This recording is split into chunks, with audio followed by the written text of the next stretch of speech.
Fish ஃபார்மிங்கில் தான் வரதுக்கு முக்கிய காரணமே என்னோட ஒய்ஃப் தான். அவங்க தான் இதை ஸ்டார்ட் பண்ணது. அதுல இருந்து தான் கொஞ்சம் கொஞ்சமா அப்டேட் ஆகி ஆகி இந்த அளவுக்கு வந்திருக்கு. வைஃப் வந்திருக்காங்க. ஆமா வந்திருக்காங்க. மேடைக்கு கூப்பிடலாமா? கூப்பிடலாம். Let's welcome.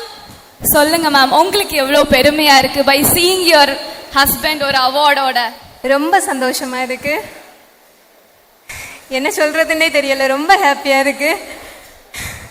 எப்படி இந்த சப்போர்ட் தொடங்குச்சு? ஆக்சுவலா நான் வந்து டீச்சரா ஒர்க் பண்ணிட்டு இருக்கேன்.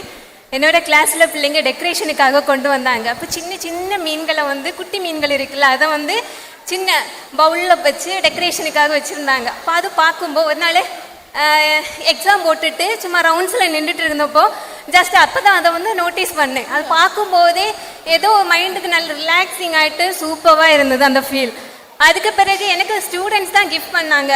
மேம் வச்சுக்கோங்க அப்படின்னு ஒரு 10 கூட இருக்காது குட்டி ஃபிஷ்ஷஸ் வந்து தந்தாங்க. அதை வந்து நான் வீட்டில் வாங்கிட்டு போய் பாட்டில் இருக்குல்ல, பாட்டிலில் வச்சு தான் ஃபஸ்ட்டு க்ரோ பண்ணோம்.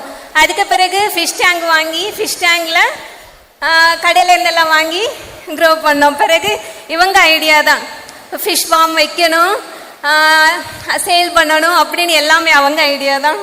லே மக்கா, இது நம்ம காலம், நம்ம மீடியா.